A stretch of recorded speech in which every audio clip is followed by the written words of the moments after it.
밤에 누웠는데 생각이 또 시작됩니다. 오늘 회의에서 했던 말, 내일 처리해야 할 일들. 거기다 몇 년 전에 실수했던 기억까지 한꺼번에 밀려오는 거예요. 주변에선 너는 왜 그렇게 복잡하게 사냐고 핀잔을 주는데 정작 본인은 멈추고 싶어도 멈출 수가 없어요. 이게 단순히 소심한 성격 때문일까요? 아니면 너무 예민한 탓일까요? 그런데 있잖아요. 그렇지 않습니다. 생각이 많은 건 성격의 결함이 아니에요. 뇌 자체가 다르게 만들어진 거거든요. MIT 신경과학 연구팀이 바로 이 사실을 증명했습니다. 지금부터 그 이야기를 해드리겠습니다.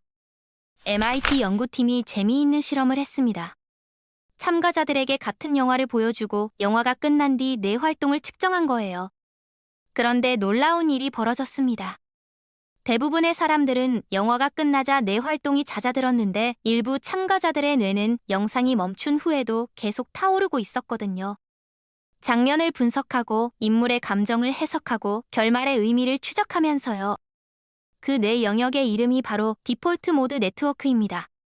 이 디폴트 모드 네트워크, 쉽게 말하면 내가 쉬는 척하면서 실제로는 엄청난 연산을 돌리는 영역이에요. 그리고 깊이 생각하는 사람들은 이 영역이 일반인보다 무려 40%더 활발하게 작동한다는 게 연구 결과로 나왔습니다. 겉으로 보면 그냥 멍하니 앉아있는 사람처럼 보이죠. 근데 머릿속에선 고성능 컴퓨터가 백그라운드 업데이트를 풀가동하고 있는 겁니다. 혹시 이런 적 있으세요? 아무것도 안 하고 쉬고 있는데 갑자기 며칠 전 대화가 떠오르면서 그때 그 말이 그런 뜻이었구나 하고 퍼즐 조각이 맞춰지는 경험. 그게 바로 디폴트 모드 네트워크가 몰래 일하고 있었다는 증거예요. 30대 직장인 이 과장님 얘기를 잠깐 해볼게요. 회의 중에 멍한 표정으로 앉아있다가 팀장한테 집중 좀 해라는 말을 들었대요. 근데 사실 그 순간 이 과장님 머릿속에선 프로젝트의 구조적 문제를 통째로 재설계하고 있었던 거였죠. 회의가 끝난 뒤 조용히 내놓은 한마디가 팀 전체의 방향을 바꿨습니다. 멈춰있던 게 아니라 더 깊이 달리고 있었던 거예요. 스탠포드 대학에서 흥미로운 연구를 했습니다. 깊이 생각하는 사람들과 일반적인 사람들을 나눠서 창의력 테스트를 진행한 거예요. 결과가 꽤 충격적이었습니다. 깊은 사고 성향을 가진 그룹이 평균 67%더 높은 점수를 기록했거든요. 단순히 아이디어가 많은 게 아니라 아이디어의 질 자체가 달랐습니다. 왜 그럴까요? 이 사람들의 뇌는 정보를 받아들이는 방식이 다르거든요. 보통 사람들은 A라는 사실을 보면 A로 끝납니다. 근데 깊이 생각하는 사람들은 A를 보는 순간 B가 보이고 B에서 C가 연결되고 결국 아무도 생각 못한 지까지 도달해요. 남들 눈에는 없던 연결고리를 찾아내는 거죠. 그게 이 사람들이 가진 가장 강력한 무기입니다. 디자이너 최대리 얘기를 해볼게요. 카페에서 커피 한 잔 마시다가 컵을 잡는 손에 불편함을 느꼈어요. 거기서 멈추지 않았습니다. 왜 손잡이는 항상 이 위치일까? 왼손잡이는 어떻게 쓰지? 노인들은 손 떨림이 있는 데까지 생각이 이어졌고 결국 그게 새로운 제품 아이디어로 연결됐습니다. 동료들은 그냥 커피를 마셨는데 최 대리는 세상을 다르게 읽고 있었던 거예요. 이 복잡한 사고 과정, 주변에선 쓸데없이 깊이 판다고 할 수 있어요. 근데 인류의 위대한 발명들을 들여다보면 그 시작점엔 항상 남들이 무시한 연결고리를 끝까지 붙잡고 늘어진 누군가가 있었습니다. 생각이 많아서 지치는 게 아니라 그 생각이 결국 세상에 없던 것을 만들어내는 원동력이 되는 거거든요. 하버드 의대가 10년 동안 추적 조사를 했습니다. 깊이 생각하는 성향을 가진 사람들이 그렇지 않은 사람들보다 불안장애 발생률이 2.8배 높다는 결과가 나왔어요. 이 수치만 보면 역시 생각이 많으면 문제야 라고 할 수 있죠. 근데 같은 연구에서 동시에 밝혀진 게 있습니다.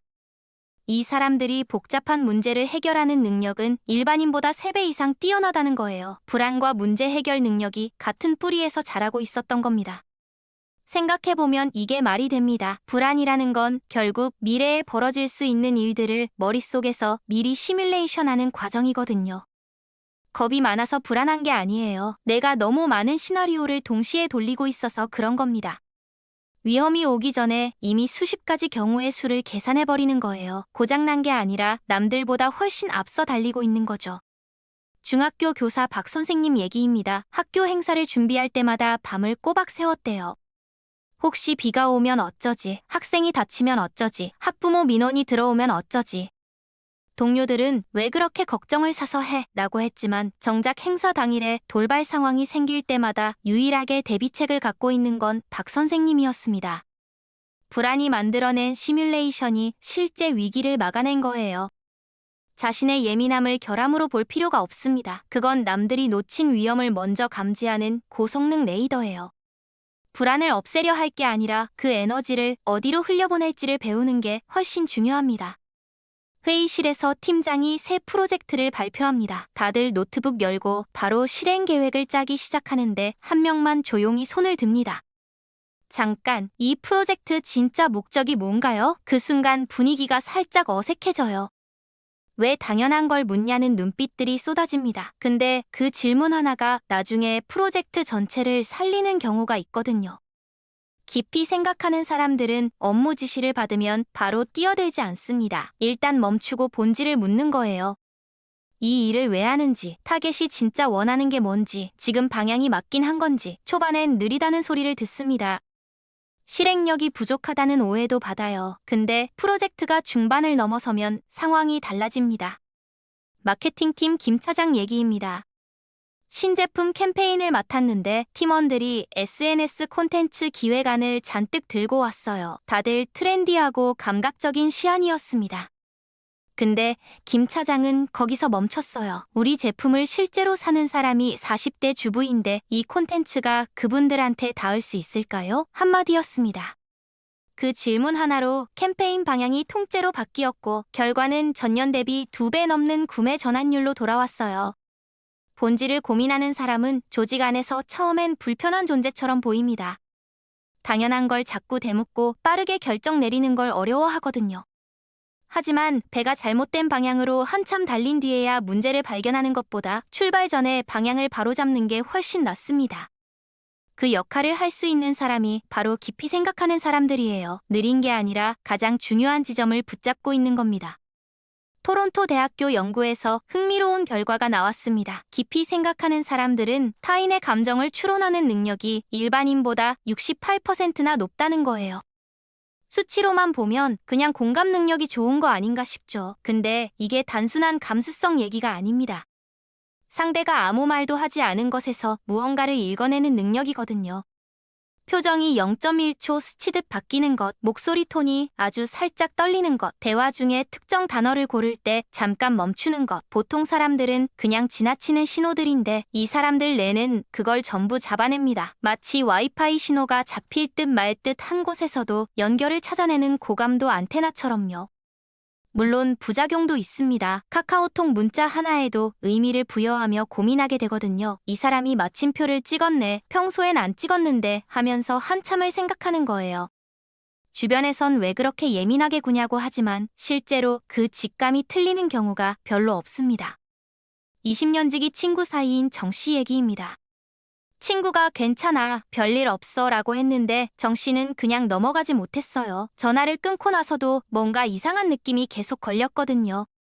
결국 다시 연락했더니 친구가 한참을 울었습니다. 말하지 않은 아픔을 먼저 알아채준 사람, 그게 정 씨였어요. 그 능력이 때론 피곤하게 느껴질 수 있지만 누군가에겐 그게 전부가 되기도 합니다.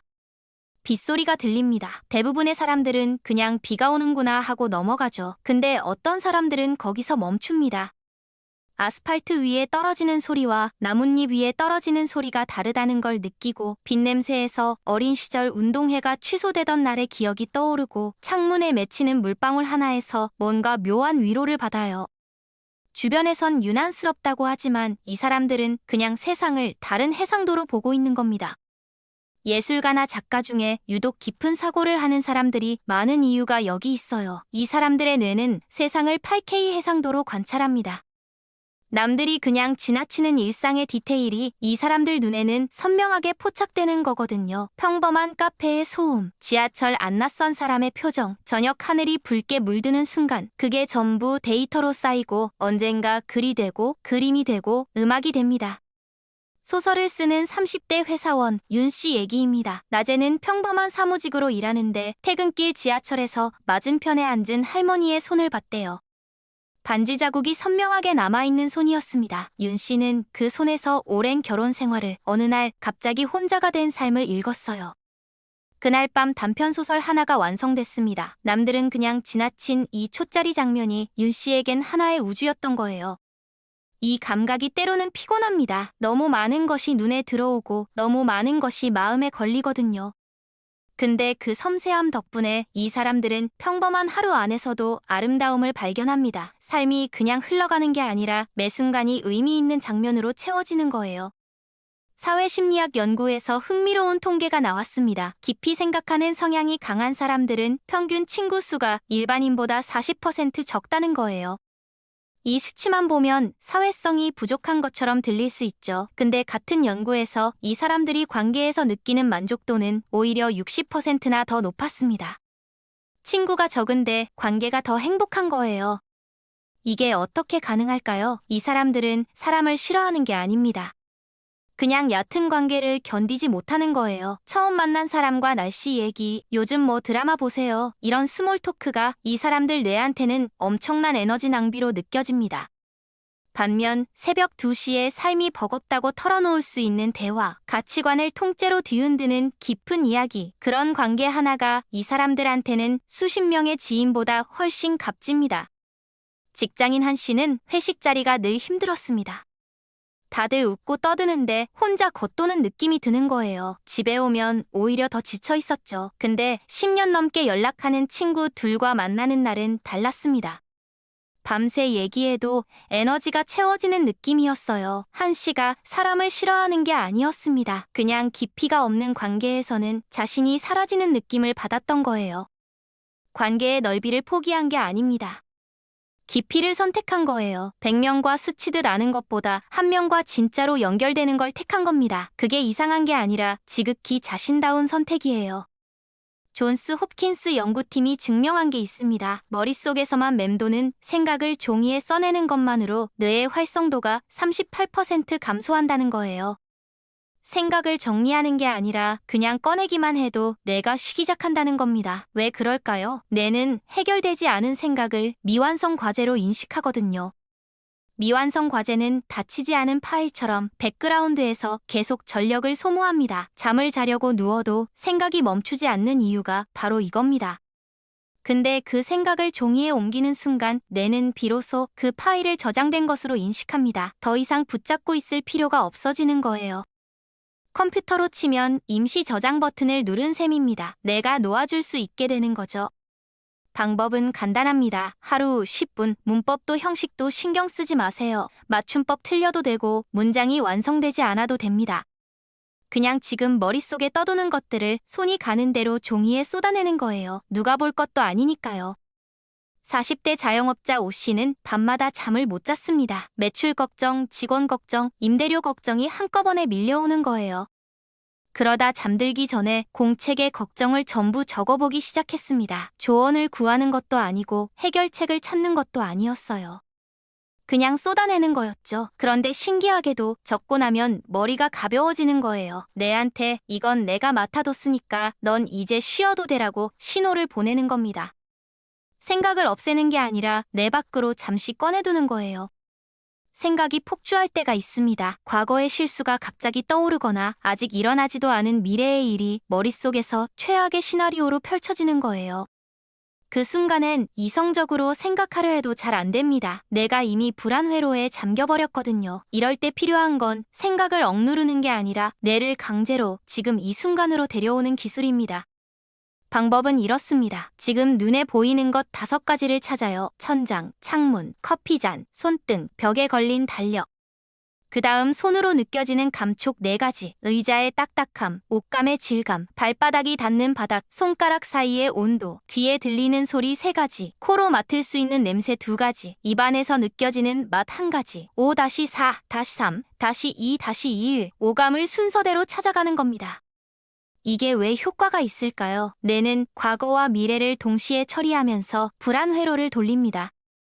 근데 오감에 집중하는 순간 뇌는 지금 현재의 감각 정보를 처리하는데 자원을 써야 해요. 불안 회로가 자동으로 차단되기 시작합니다. 생각을 이기려는 게 아니라 뇌의 주의를 다른 곳으로 돌리는 거예요.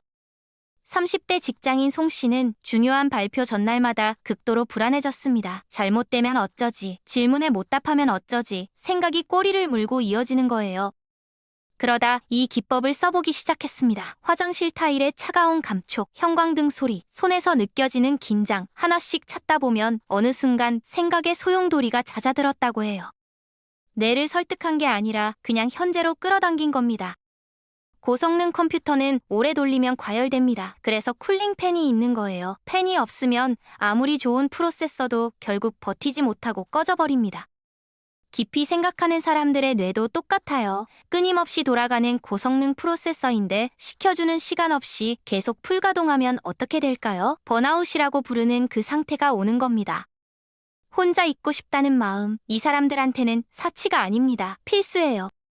사람들 사이에서 에너지를 쓴 뒤 혼자만의 시간으로 회복하는 게 이 사람들 뇌가 작동하는 방식이거든요. 동굴 속으로 들어가는 시간, 그게 유별난 행동이 아닙니다.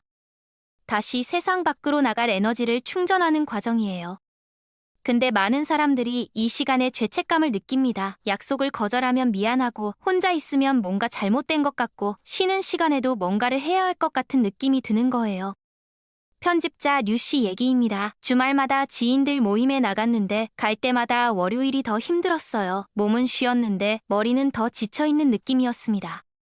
그러다 한 달 동안 주말 약속을 전부 비워봤어요. 산책하고 책 읽고 아무것도 안 하는 시간을 가진 거죠. 그랬더니 오히려 업무 집중력이 올라가고 아이디어가 더 선명하게 떠오르기 시작했습니다. 쉰 게 아니라 뇌를 제대로 식혀준 거예요. 타인의 초대를 거절하는 것, 혼자만의 시간을 지키는 것, 이건 이기적인 게 아닙니다. 최적의 상태를 유지하기 위한 가장 현명한 선택이에요. 쿨링 타임이 있어야 다시 뜨겁게 달릴 수 있습니다. 연구에 따르면 위대한 기업가의 87%가 깊은 사고 성향을 가졌다고 합니다. 세상을 바꾼 사람들 대부분이 생각이 너무 많다는 소리를 들으며 살았던 거예요. 세상은 단순함을 선호하지만 복잡하게 생각하는 사람들 덕분에 세상은 더 안전해지고 더 아름다워졌습니다. 당신의 깊은 생각은 결함이 아닙니다. 남들이 보지 못하는 것을 보는 능력이에요. 세상과 다른 주파수로 맞춰져 있을 뿐입니다. 그 마음, 이제 스스로 안아주세요.